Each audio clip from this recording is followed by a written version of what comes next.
30주일입니다. 30주일 81문, 82문 오늘 한번 말씀을 81문만 오늘 읽도록 하겠습니다. 81문 30주일 81문만 읽도록 하겠습니다. 제가 질문을 읽겠습니다. 81문 누가 주의 상에 참여할 수 있습니까?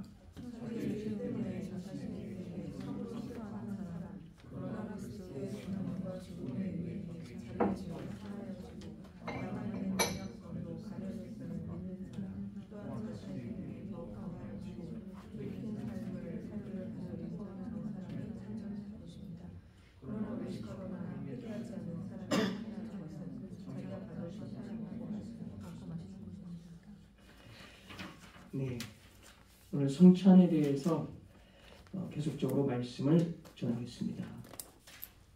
한국 교회의 대부분의 이제 장로교회 같은 경우 대부분의 교회들의 헌법에는 수찬 정지라는 그 시벌이 있습니다. 시벌이라는 건 이제 벌을 가한다, 벌을 시행한다. 그래서 이제 시벌 이렇게 이야기를 하는데요. 그 벌 중에 하나가 수찬 정지가 있습니다. 성찬을 이제 허용하지 않는다는 거죠. 금지한다는 거죠.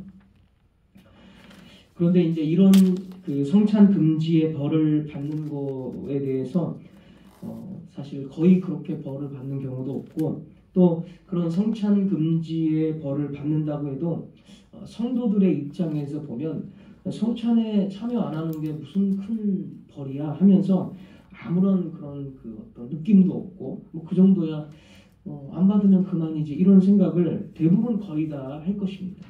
그리고 보통 한국교회가 1년에 성찬을 두세 번 또는 많으면 세네 번 하게 되는데 1년에 성찬 세네 번밖에 안 하는데 많이 해봐야 그 세네 번 중에 한두 번 성찬 참여 못 한다고 해서 아무런 그런 신앙적으로나 양심적으로나 아무런 그 느낌이 없을 것입니다. 실제로 과거에 저도 이제 일반 교회를 다녔을 때 또 이 신앙 개혁주의 신앙 참된 성경 복음에 대해서 몰랐을 때 성찬에 대해서 들은 적도 없고 성찬을 하기는 하는데 항상 그런 예수님의 죽으심만 기억하고 찔린 거, 이렇게 피 흘린 것만 강조돼서 슬픈 감정만을 많이 유발시켰기 때문에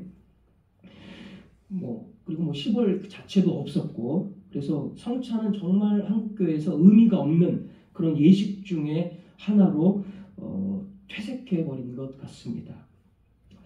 그러나 이제 오늘 우리 교리문답 81문의 말씀을 통해서 오늘 특별히 이제 고린도전서 11장의 본문을 가지고 더 말씀을 드릴 텐데, 이 81문과 고린도전서 11장의 말씀을 통해서 성찬을 바라본다면 절대로 성찬은 그렇게 무의미한 또는 가벼운 의식 절차가 아니다. 이것은 우리의 신앙에 있어서 아주 중요한 무언가를 이렇게 나타내고 있다. 특히 이제 우리의 불순종을 막고 우리를 더 하나님의 뜻대로 살게 하는 어떤 제재 기능도 하고, 우리를 제재하는 기능도 하고, 우리를 더 믿음을 강화시키는 그런 기능을 한다. 이것을 좀 말씀을 드리려고 합니다. 하나님께서는 이 성찬을 통해서 우리의 죄를 간섭하십니다. 그리고 우리가 죄짓지 않도록 막아주는 역할을 하는 것이 바로 성찬의 역할이고, 그리고 죄짓는 걸 막고 그리고 더 믿음으로 살도록 격려하는 것이 이 성찬 안에 있다는 것입니다. 오늘 그런 측면으로 말씀을 드리려고 합니다. 복음서에서 주님께서 성찬을 제정하셨을 때에는 그 의미만을 설명한 것처럼 보이지만 고린도전서에서 사도 바울은 이 말씀을 쉽게 말하면 언약적으로 해석을 덧붙입니다. 언약적으로라는 말은 쉽게 말하면 오늘의 이제 주된 의미는, 언약적이라고 했을 때 주된 의미는 복도 있지만 저주도 있다는 거죠. 언약에는 복과 저주가 있잖아요. 이거를 이제 언약적이라고 하죠. 복과 저주. 하나님은 의인을 굳게 세우시죠. 이게 언약의 복입니다. 하지만 그러고 끝나는 게 아니라 악인을 반드시 파멸시킵니다. 이게 언약의 하나님입니다. 굉장히 놀라운 거거든요. 사실 시편을 읽어보면 다 이렇게 돼 있어요. 시편의 기도가 다 언약적인 기도고 사실 성경 전체가 다 언약적이죠. 네. 그러니까 하나님께서 교회를 성도를 굳건하게 세우신다. 대신에 악인은 파멸 가운데 던지신다. 이 단순한 진리를 믿는 게 언약의 하나님을 믿는 것입니다. 이런 거를 언약적이다. 가장 쉽게 이야기하면 이렇게 생각을 하시면 되겠습니다. 그래서 고린도전서 11장이 성찬을 굉장히 언약적으로, 다시 말해서 복과 저주의 측면에서 바라보고 있다는 것이죠. 특별히 이제 저주의 측면이 강조됩니다. 자, 고린도전서 11장 23절에서 25절을 한번 읽겠습니다. 찾을 분은 찾으시기 바랍니다. 고린도전서 11장 23절, 23절에서 먼저 읽어가겠습니다.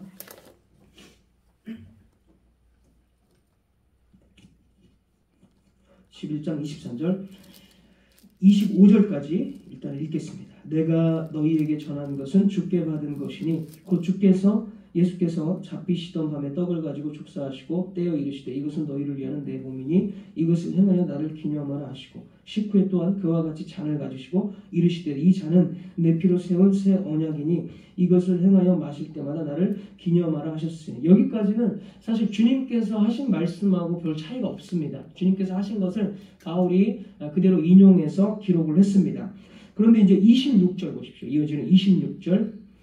너희가 이 떡을 먹으며 이 잔을 마실 때마다 주의 죽으심을 그가 오실 때까지 전하는 것이니라.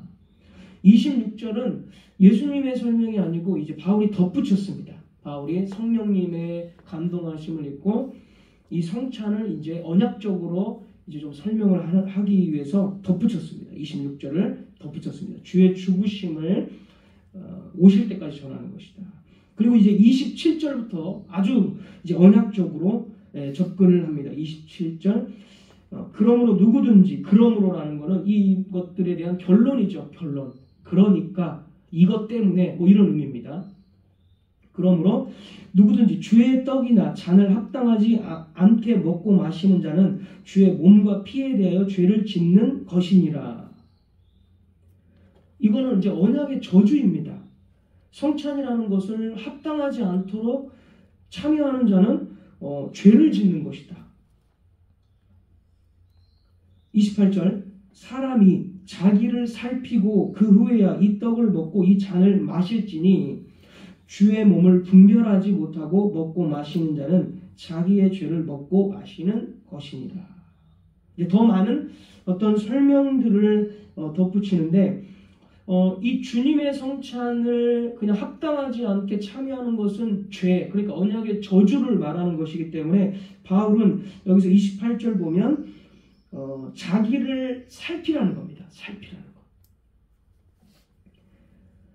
자기를 살피지 않는다면 심판을 먹고 마시는 것이다. 지금 그렇게 이야기를 한다는 겁니다. 자, 살핀다라는 것은 입증한다, 뭐 이런 의미입니다. 입증하다. 그러니까 내가 이 성찬에 참여한 것에 대해서 합당한지를 자기가 입증을 해야 된다, 뭐 이런 의미가 되겠습니다. 합당한 사람인지를. 그러니까 내가 죄 가운데 위선자의 삶을 살고 있으면서 뻔뻔하게 성찬에 나오면은 안 된다는 거죠. 그러나 이 말이 여러분 오해해서는 안 돼요. 내가 성찬을 받을 만한 자격이 있는가 없는가를 말하는 게 아니에요. 그러니까 쉽게 말해서 은혜를 고의적으로 거부하고 은혜를 헛되이 여기는가를 시험해 보라는 거예요. 자기 양심을 한번 돌아보라는 거예요. 그러니까 죄를 짓는 거는 누구나 마찬가지입니다. 모든 성도들, 목사, 주중에 다 인간은 죄성을 여전히 가지고 있기 때문에 죄를 짓습니다. 죄를 안 짓는 자가 성찬에 참여할 수 있다, 이런 의미가 절대로 아니고, 죄를 지음에도 불구하고 그 죄에 대한 합당한 어떤 회개가 있는가, 예수 그리스도를 정말 소망으로 자기에게 죄가 있음에도 불구하고 예수 그리스도를 소망으로 살고자 하는가? 이거를 보라는 거지. 죄가 있나 없냐 그냥 무결할 때, 죄 무결점일 때는 내가 성찬에 참여하고 죄가 있을 때는 아예 참여하지 말고 이런 의미가 아니라 정말 죄를 짓더라도 나에게 소망은 오직 예수 그리스도입니다. 이런 열망들을 가지고 있는가를 한번 입증하라는 거예요. 그것이 이제 자기를 살피라라는 뜻이 되겠습니다. 그러니까 나에게 위선이 있다면 그 위선을 정말 이 위선 어찌할 수 없는 이 위선을 버리고 예수 그리스도를 찬양하고 소망하며 살기를 원합니다. 이런 자세를 가지라는 거지. 위선은 다 있습니다. 없는 사람이 어디 있겠어요. 그러나 그 위선을 회개하며 예수 그리스도만을 소망으로 삼으면서 나오라는 것을 지금 한번 살펴보라는 뜻이 되겠습니다. 그래서 이 성찬은 그런 소망이 없음에도 자기 위선을 알고도 계속적으로 그 위선을 아무런 양심의 가책도 없이 계속 고집하면서 그렇게 나오면은 안 된다는 거죠. 위선자의 삶에 있어서 아무런 양심의 가책도 느끼지 않고 성찬에 참여하는 것은 예수 그리스도의 몸과 이 피에 더 이렇게 죄를 짓는 언약의 저주를 자처하는 일이다라는 뜻입니다. 그러니까 설교를 들어도 고의적으로 계속 안 받아들여요. 예를 들어서 고의적으로. 그럼 참여하면 안 되는 거죠. 잘 이해를 못하고 100% 다 이해할 수 없고 하지만 그래도 복음을 전파하니까 저 복음이 소망입니다 하면서 나오는 거는 아무 문제가 없습니다. 그러나 고의적으로 나는 복음하고 상관이 없어. 나는 저거 들어도 가치도 없고 이런 위선적인 마음으로는 참여하면 오히려 심판을 가중시킨다는 거죠. 이게 자기를 살피라라는 뜻입니다. 그 다음에 이제 29절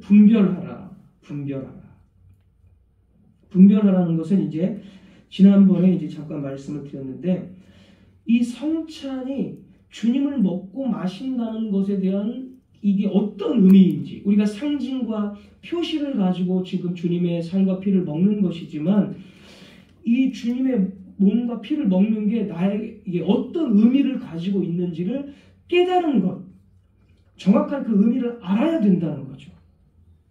그 분별하다는 것을 정확히 알고 그 성찬이 의미하는 것들이 복음이라는 것을 알고 있는가, 그걸 깨닫고 있는가, 이런 의미가 되겠습니다. 그게 이제 분별하라, 참된 의미를 깨달아라라는 의미가 됩니다. 그래서 예전에는 이제 성찬의 의미를 들어본 적도 없고, 그래서 신학교 가기 전에 한 10년 동안 저도 이제 신앙생활을 했는데, 신학교 가기 전에 한 10년 생활 하기 전에는 성찬에 물론 다 참여했죠. 그런데 이제 어떤 의미인지 사실 모르고 다 참여를 한 겁니다. 여러분도 아마 그랬을 거예요. 그런데 사실 그게 잘못됐다는 거죠. 그렇게 모르고 단지 예수님의 죽음과 어떤 슬픈 감정만을 가지고 우리가 성찬에 참여했는데 그런 것들이 분별하지 못했다. 쉽게 얘기하면 그런 의미가 되겠습니다. 그래서 우리는 이 성찬이 우리 주님의 복음을 잘 드러내고 있고 여기에 엄청난 정말 모든 복음이 다 이 안에 들어가 있다는 그 의미들을 반드시 깨닫고 우리가 참여해야 한다는 것입니다. 그래서 유아 세리는 받지만 유아들이 성찬에 참여하지 못하는 이유가 바로 여기에 있는 것입니다. 유아들은 이 빵과 포도주가 그리스도의 몸이라는 말 자체를 잘 이해하지 못하고 분별하지 못하기 때문에 성찬상에 참여시키지 않는 것입니다. 어쨌든 자기를 살펴라 그리고 분별하라 이 두 가지를 통해서 알 수 있는 그 결론은 성찬은 우리가 함부로 대할 수 있는 것은 아니다라는 것이죠. 아니다라는 것이죠. 우리는 이 성찬을 참여할 때마다 정말 한 주간의 죄악들을 주님 앞에 회개하고 예수 그리스도만을 먹고 마시는 그러한 존재라는 소망을 품고 성찬에 참여해야 하는 것입니다. 자, 그리고 나서 이제 바울은 이제 하나의 실제적인 예를 전해 줍니다. 실제적인 어떤 예를 하나 보여주고 있는데 30절입니다. 이제 30절. 고린도전서 11장 30절. 그러므로 너희 중에 약한 자와 병든 자가 많고 잠자는 자도 적지 아니하니. 그러니까 지금 성찬에 대해서 설명하면서 분별하지 못한 고린도 교회, 잘 살피지 않고 성찬에 참여하는 자들이 있었어요. 고린도 교회에. 그러니까 바울이 30절에 그러므로 너희 중에 약한 자와 병든 자가 많고 잠자는 자도 많다. 잠자는 자는 죽은 자를 뜻합니다. 여기서. 그러니까 앞에 지금 언약의 저주를 설명했고 실제적인 예로 어떻게 된 거예요? 언약의 저주가 성찬상에서 교회 안에서 일어난 것입니다. 실제로 약한 자가 많고 병든 자, 죽은 자도 있었어요. 이들이 왜 약하고 병들고 죽었어요? 주님의 성찬을 합당하지 않게 여기고 방자하게 성찬에 참여했기 때문에. 그래서 언약의 저주가 실제적으로 임했습니다. 그래서 바울은 너희가 이미 보았듯이 너희 교회 공동체 안에서 일어나는 현상들을 보았듯이 성찬을 그렇게 함부로 방지하게 하면 언약의 저주가 지금 임했다. 너희들도 눈에 보는 바와 같다. 이렇게 말을 하고 있는 것입니다. 그러니까 굉장히 그 당시 1세기의 고린도 교회 상황에서는 이게 엄청난 어떤 이 두려움과 어떤 성찬에 대한 그 경외심을 갖게 했다는 거죠. 그러나 1세기 이 당시의 시대와 오늘 우리의 시대는 좀 다릅니다. 왜냐하면 1세기 고린도 교회의 상황은 성경이 완성된 시기는 아니었습니다. 물론 부분적으로 복음서라든지 이런 것들이 돌려져서 필사본들이 교회들마다 읽혀지고 있었지만 정경 66권의 성경이 완성된 시대는 아닙니다. 그래서 하나님의 말씀이 이 당시에는 사도들의 선포와 표적과 기적들로 확인이 되면서 나타났습니다. 이 당시에는.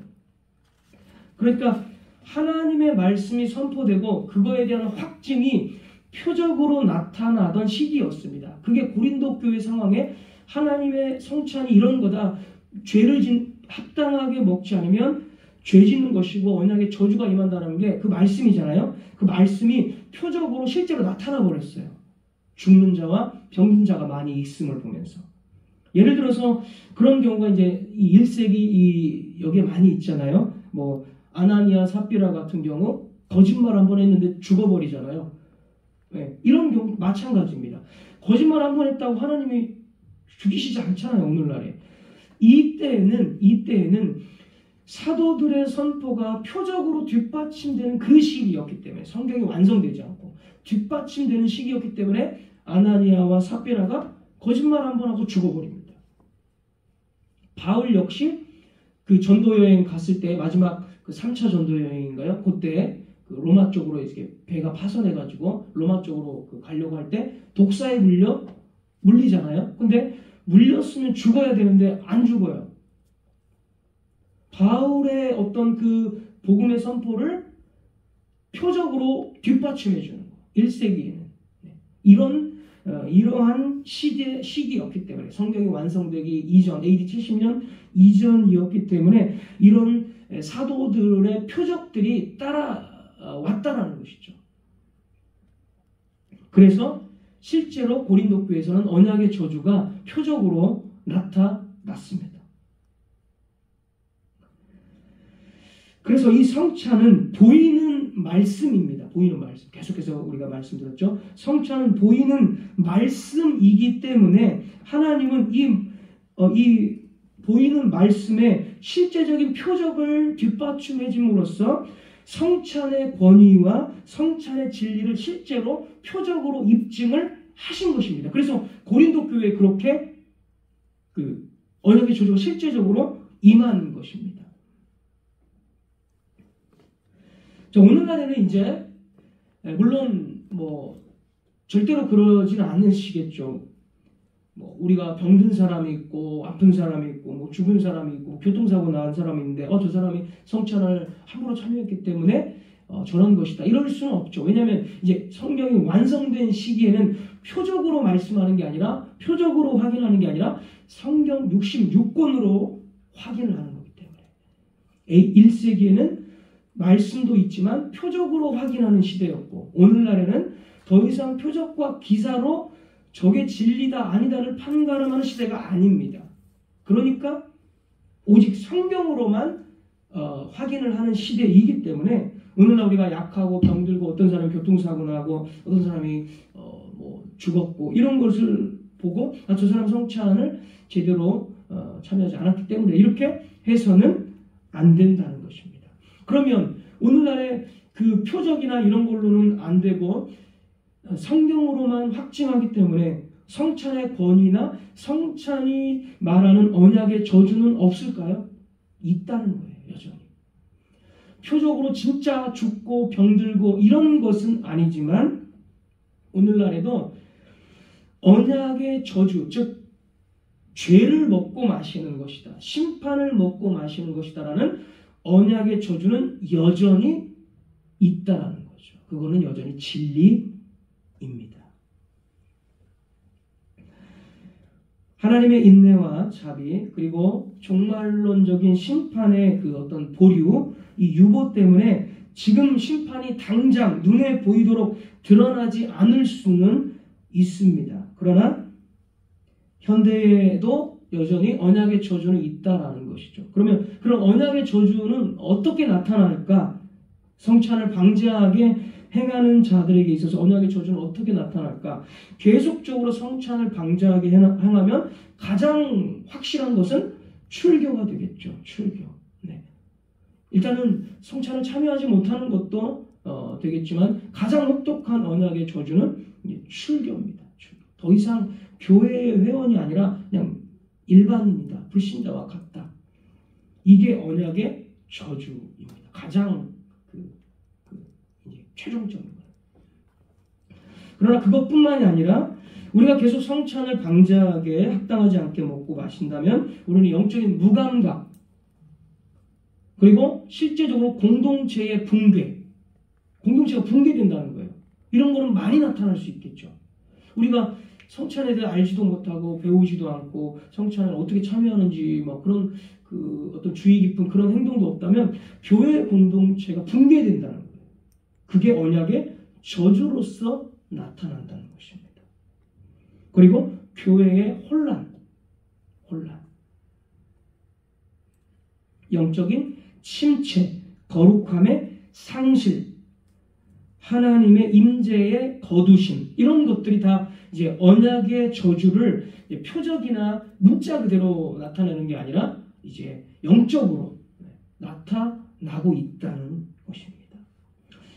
성찬은 보이는 말씀이며 말씀에는 늘 언약의 결과가 따릅니다. 언약의 복과 저주가 따르는 거예요. 말씀은. 근데 성찬은 보이는 말씀이기 때문에 성찬에도 당연히 복과 저주가 있다라는 거죠. 그래서 단순한 기념, 우리가 성찬에 참여하지 못하는 거를 뭐 그냥 맨날 하는 것 또는 1년에 3-4번 하는 것 중에 한두 번 참여 못한다고 내가 뭐 달라져? 이렇게 생각할 것이 아니라 하나님으로부터 분리되는 거예요. 공동체로부터 분리되는 그 잠깐 동안이라도.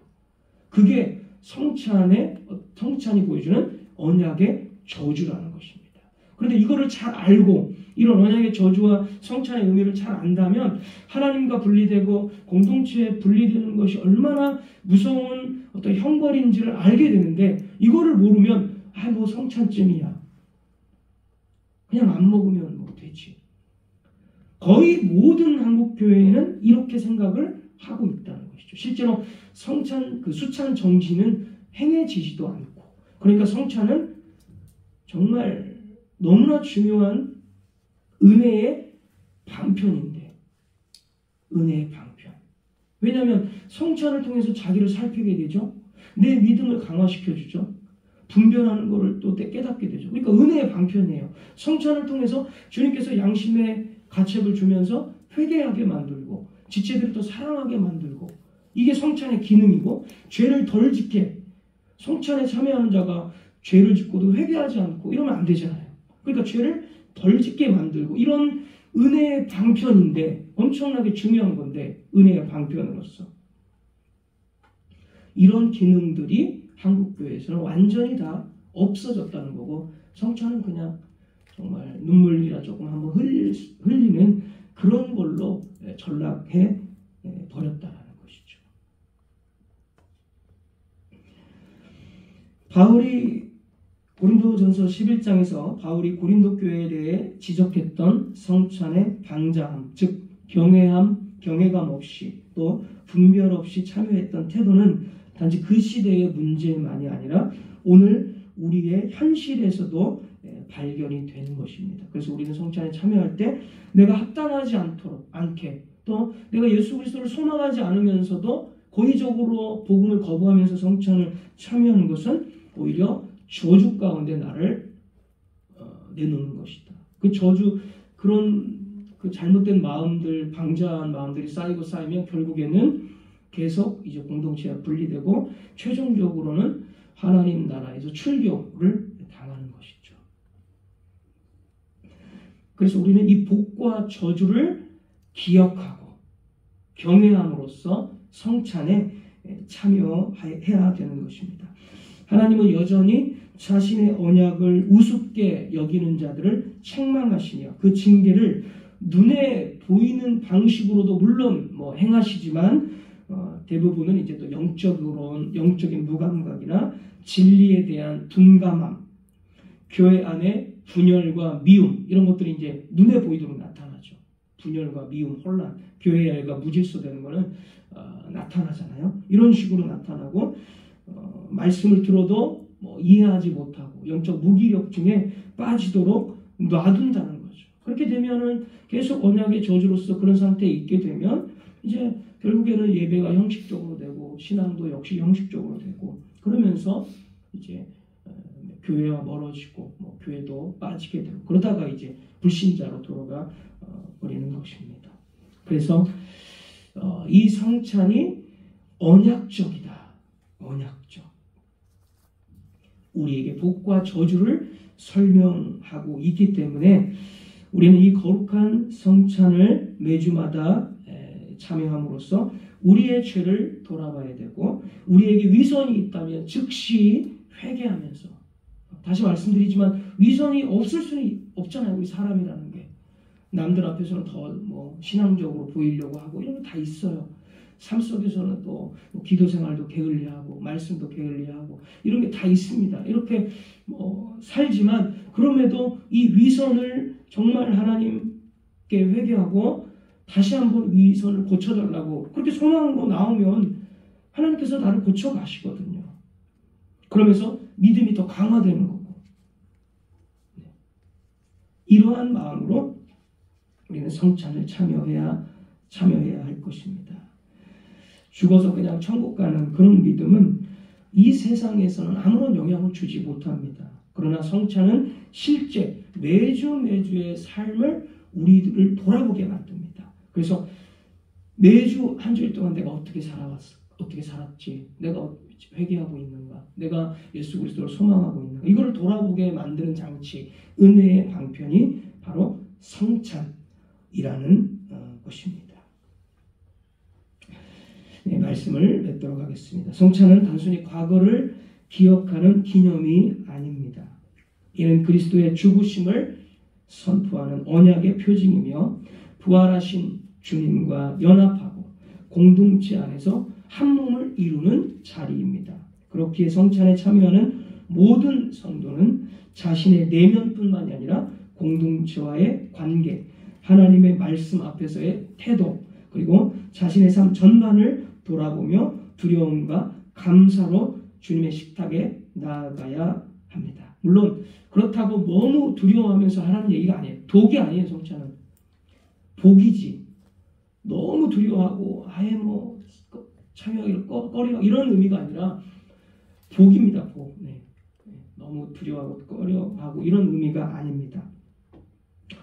교회는 성찬을 단순한 의식이 아닌 말씀과 함께 역사하시는 하나님의 임재의 통로로 회복시켜야 합니다. 성찬은 교회의 중심이며 복음의 핵심이며 주님의 다시 오심을 기억하는 오심을 기다리는 그날까지 우리가 붙들어야 할 언약의 중심입니다. 이 사실을 기억하고 성찬의 자리에 나아가는 우리는 그 어느 때보다 깨어 있어서 성찬을 참여해야 할 것입니다. 기도하겠습니다.